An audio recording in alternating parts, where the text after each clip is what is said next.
Hey Slay Queen, so whenever you're doing a pixie cut, you want to make sure that you use a hair that works best for you.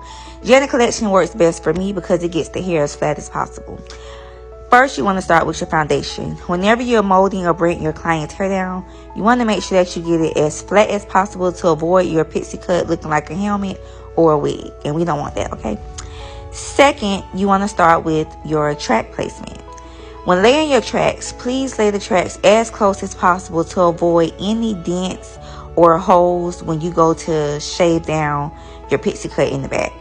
So just lay them as close as possible.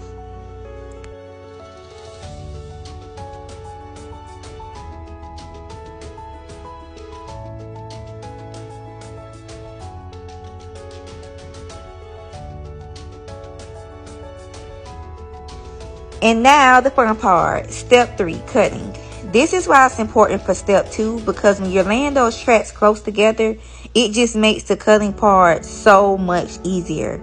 You can just take the razor comb and comb straight down.